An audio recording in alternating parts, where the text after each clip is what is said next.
Good morning. It's my honor to be able to speak with you today on behalf of Lawrence County High School, just to share some updates for Lawrence County High School, some of the successes, some of the challenges, some of the needs that we are facing at Lawrence County High School. So again, I appreciate the opportunity to be able to do that. Would have loved to have been able to share with you face to face, but again, we had some situations we had to work around. So I do appreciate this opportunity to be able to share with each of you, again, just some of the updates for Lawrence County High School and kind of where we are now, where we look to go, and what we hope to be able to do. I shared a document with all of you that you should have that you can refer to. I will be referring to that document and highlighting some things as we go throughout the presentation. I'm not going to read all of it to you. I will just try to highlight some things.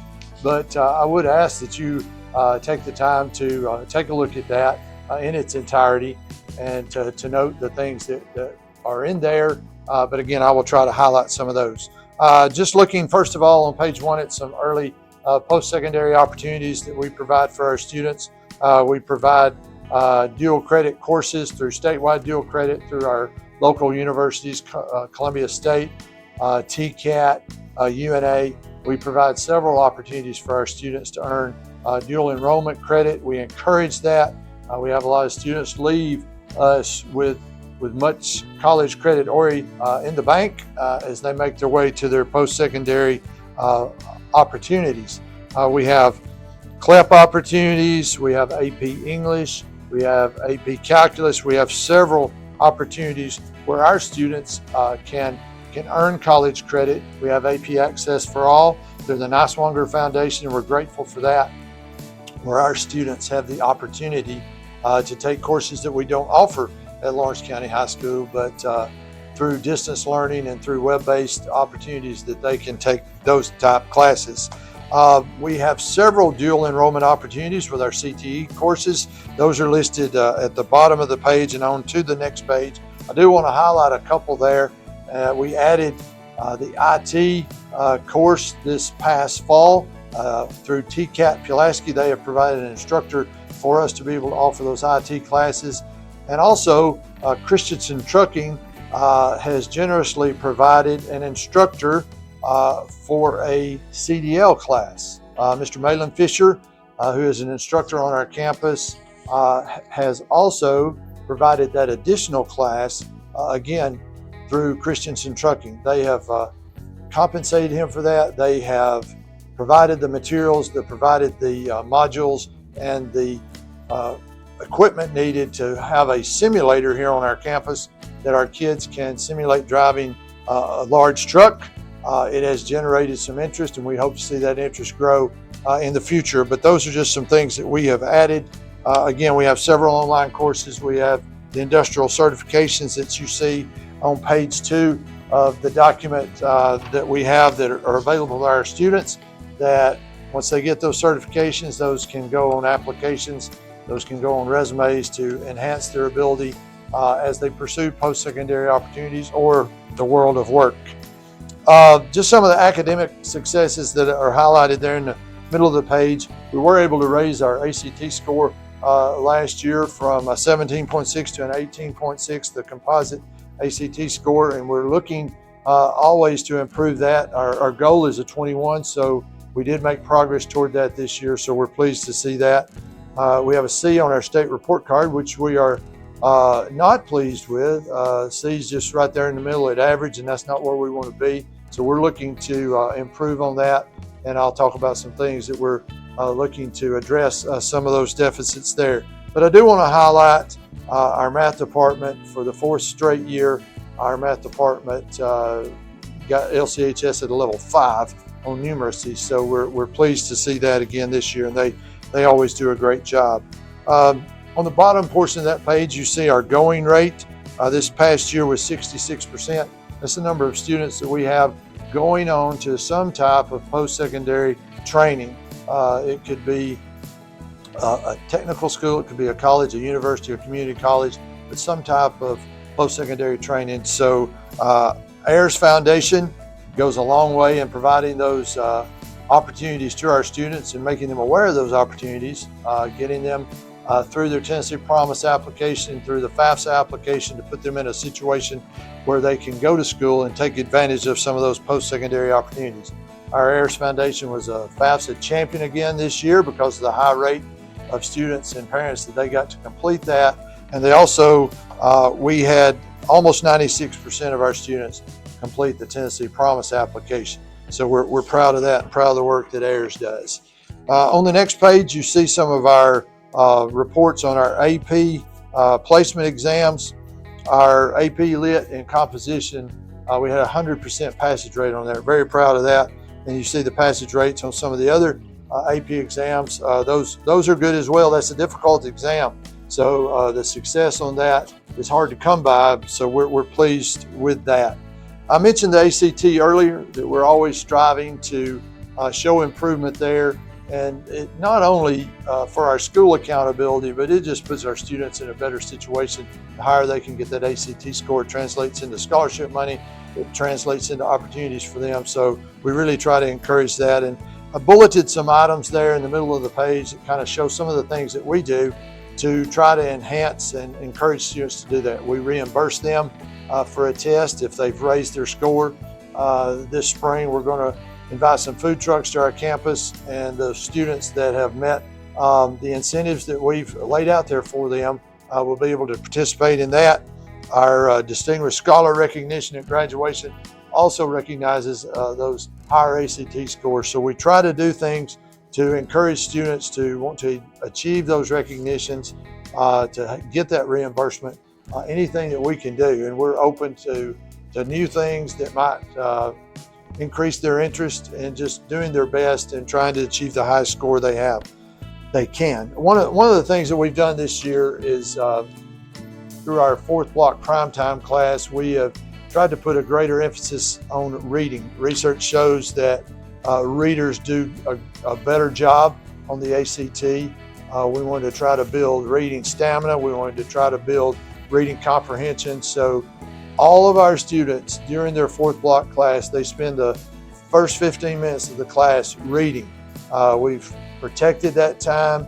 We've protected it from interruptions so that 15 minutes is devoted to reading. We have other activities the remainder of that period on a rotation. On some days they do some ACT work.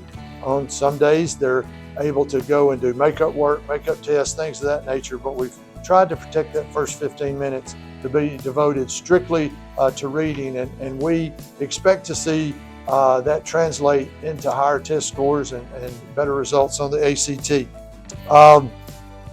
We're also working in our English department. Our scores in our English end of course have not been where we would like for them to be. We've made some adjustments and things in that department, and working with our teachers and with our students to try to improve those scores. And again, we hope that emphasis on reading translates into better scores there as well. On the next page, you'll see some of the career and technical education focus areas that are listed there that our students are required to fulfill the requirements for one of those focus areas. You see the CTE clubs that we have available for our students. There's skills, HOSA, FCCLA, VE. There are several that are available to our students to participate in. Those include state, regional, and statewide competitions, and also the opportunity for our students to advance to national competitions. We had some students do that last year. We also do that in our welding, construction, mechanic, all the other classes as well, that they have the opportunity to compete there, and our students have represented Lawrence County High School well in that area. Other extracurriculars that we have available, we have several clubs that are available to our students at Lawrence County High School, and we encourage students to take part in those extracurricular activities, because the more involved they can be, the better student they're going to be, the better adjusted they're going to be, and we're just trying to encourage that on every level that we can. You see several of those listed there. We're adding a Knowledge Bowl team this year. Mr. Atkins has talked with the high school principals extensively about adding those teams, and we have done that, and they are looking forward to competing at the end of this school year when our other Knowledge Bowl teams compete. So we will have high school teams involved in that this year. Our Student Government Association, they are very active. They make homecoming a great and fun week for our student body. They make Beach Week a great week for our student body in the spring semester. We just completed that about 2 or 3 weeks ago. They were able to raise over $22,500 for scholarships to give back to our students. And that's due to the gratitude and generosity of our students, but also our community and our parents and businesses that help contribute to that. And that's always a great, fun week. But again, it translates into money for our students for post-secondary opportunities, so we're thrilled with that. Athletics, we offer over 20 TSSAA sanctioned sports. We offer co-op agreements with Loretta and Summertown on some sports that they do not offer, but their athletes are allowed to participate with us on a co-op agreement, so we're glad to do that. We have a fishing team. Our bowling teams did well this year. Our girls advanced to the state tournament. Josiah Dixon was a state champion last year in the 300-meter hurdles. That happened right at the very end of the school year, so we were able to bring him back and recognize him at a basketball game this fall, but I did want to give him a shout out today as well. Our golf team experienced success as well, and our basketball teams are currently involved in the district tournament. They'll be playing, as I'm recording, they'll be playing tonight in the district tournament. And again, you can see more details there with what I provided to you on the document. Our band is listed at the top of the next page. Our band continues to show improvement. The numbers continue to grow. If you had an opportunity to be at any of our football or basketball games, you can see that they do a great job. Mr. Boston and his staff have just done a great job with our band. There's renewed interest there, and we're thankful for that. They compete in contests on the weekends. They also, our Winter Guard and Color Guard also compete in competitions throughout the course of the year. So you can see some of their accomplishments listed there at the top of that page. I also want to mention, I mentioned our math department earlier and the fact that for 4 years in a row, we've had a level 5 in numeracy, and I want to recognize one of those math teachers, Ms. Sheila Solly. She was our teacher of the year, but she was also the district teacher of the year this year. So we want to congratulate her and thank her for the great job that she does, but the great job that all of our faculty do day in and day out. Just in closing, I want to again thank Mr. Atkins and the board for all your support of Lawrence County High School. This past year, we were able to see the completion of phase 2 of the bleacher installation at our gym. So that was completed and ready to go for this school year for the $10,000 matching grant that we were able to utilize, and also for the new driver's ed car that was provided. We're appreciative of all of those things, and just want to make you aware as I close just of some ongoing needs here at Lawrence County High School. We are thankful for the tutoring dollars that have been provided for us to be able to provide tutoring services and attendance makeup for our students on a weekly basis. And so I am hopeful that will continue to be in the budget and continue to allow us to be able to provide that for our students moving forward. And just to look at some capital projects that we have requested through our budget request to Mr. Atkins, but just want to keep those before you. The auxiliary gym that I know has been discussed, and some plans have been discussed and looked at in regards to that. Paving of the parking lots, I think there is a schedule for that to take place in the near future. The replacement of some of our temporary walls in some of our classrooms. There are partitions that can move, and I think we have a bid out right now on replacing those, but again, just wanted to keep that before you.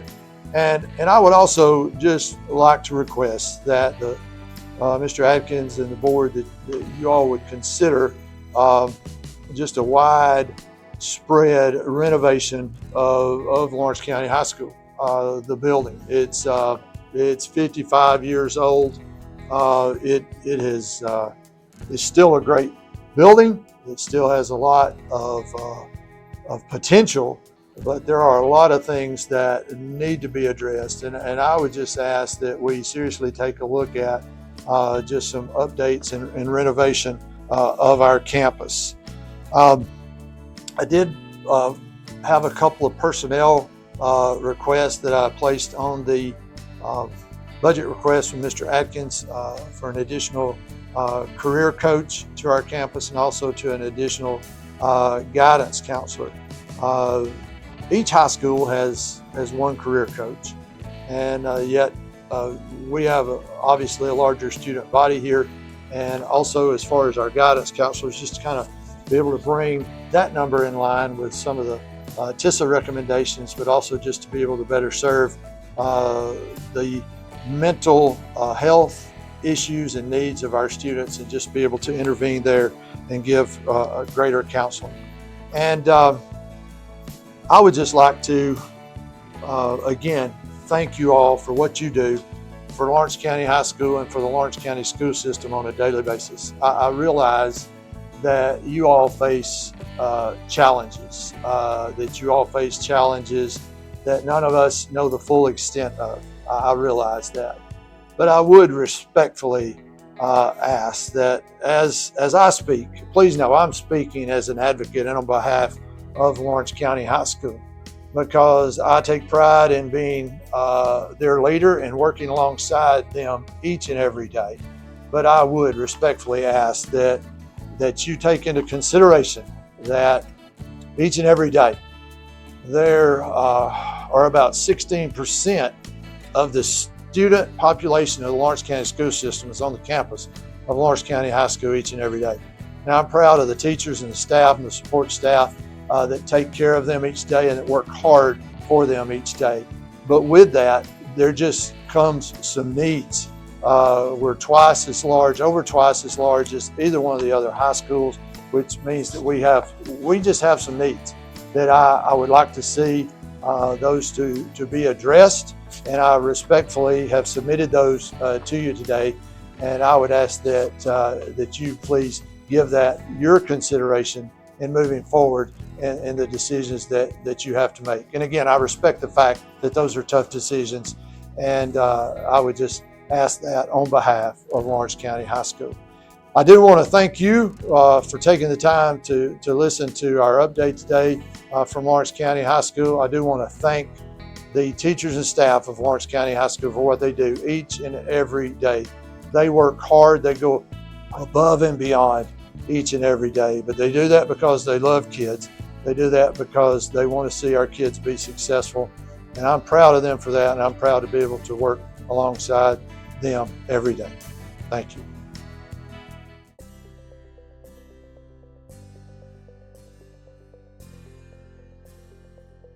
Good afternoon. I'd like to thank the Board of Education and Mr. Atkins for allowing me this time to sort of give you a snapshot of the academic progress at E.O. Kaufman over the the school year ending in 2024. E.O. Kaufman had made some significant progress across most grade bands and most academic subjects for the 2024 school year. And that is a testament to our faculty, our staff, and our students working hard and trying to do things differently to see a different outcome. And we were successful in the fact that we did see significant differences in academic performance from 2023 to 2024. The noteworthy thing is that Kaufman is no longer identified as a TSI school through the state of Tennessee. We were a TSI school, TSI targeted for our students with disabilities and our white students over the past 2 years. And we are happy to say that we are no longer identified under those two subgroups, nor are we identified as a targeted school for improvement. This past year in 2024, Kaufman was a letter grade of a C. But we did have an overall growth score of a 4, which is a significant improvement over the 2023 school year. And that is, again, a testament to our students, our faculty, and staff. Being no longer targeted as identified as a TSI school. I will say that Kaufman was 1/10 of a point away from being a B level school, and we are continuing to work towards those improvements. I know you have the data sheet in front of you that was sent for the February board meeting, so I'd like to sort of hit some high points on that data sheet that you have. We do have some significant work still left to do in 6th grade. We're trying to overcome some significant challenges in 6th grade, just the transition to middle school and the online testing. That's the first time that the students see that as well, but we're trying to mitigate some of those first time things for 6th graders in the middle school setting. If you look at the 7th and 8th grades, had some significant growth in 7th and 8th grade. ELA went from a 2 to a level 3 in 7th grade. In math, 7th grade went from a level 1 to a level 5, and that's extremely well. Social studies maintained their level 5 status in 7th grade, and science in 7th grade went from a level 3 to a level 5 from the 2023 to 2024 school year as well. Looking at the 8th grade, 8th grade ELA went from a 1 to a 4 from 2023 to 2024. Math went from a level 3 to a level 4 as well. And social studies in 8th grade went from a level 4 to a level 5 over the past year. Science went from a level 3 to a level 4. So if you look at the overall growth score of E.O. Kaufman for the 2024 school year, as I said before, we were an overall growth score of a 4, which we're extremely proud of. And we appreciate the teachers and the students' hard work to get to that level. We know we've got significant work to do as far as maintaining those scores and still improving those scores, but we're working toward that. Break down some other data for you. If you just look at the meets and exceeds expectations for the different grade levels and the different subject areas, I'd like to highlight some different areas there as well. If you see the red, there's only 2 red numbers on your data sheet. That represents the only 2 areas that went down from 2023 to 2024. And 7th grade ELA dropped about 8 percentage points, and 7th grade science dropped a little over a 1 percentage point there. The other subject areas and the other grade levels increased or stayed the same. 6th grade ELA rose about 2 percentage points. 6th grade math rose about 3 percentage points. And 6th grade social studies went up 11 percentage points. And then 6th grade that was 6th grade science, went up about 11 percentage points. 6th grade social studies went up about 12 percentage points. Looking at 7th grade again, 7th grade math rose about 2 percentage points, and 7th grade social studies also went up 2. Looking at 8th grade, 8th grade went up 8 points in ELA from 2023 to 2024, and 8th grade math rose almost 7 points in meets and exceeds expectations, and 8th grade science went up about 5 percentage points there, and then 8th grade social studies went up 9 percentage points. So overall, if you look at all 3 grade levels put together, math rose ELA rose almost 1 point over all 3 grade bands. The math went up almost 4 points over over all 3 grade bands. Science went up about 5 points, and then social studies went up about 8 points. That's a pretty good snapshot. It is a snapshot in time. We are celebrating our successes at Kaufman, but we do understand we do have work to do still. Maintaining this level of growth is going to be difficult, but our students and our faculty and staff are up to the task, and look forward to being able to see you in person and be able to answer any questions that you have. I will be available at the March board meeting, but we wanted to send you this out in advance, and I do appreciate the board's time, and I do appreciate the board's support of E.O. Kaufman, and thank you very much.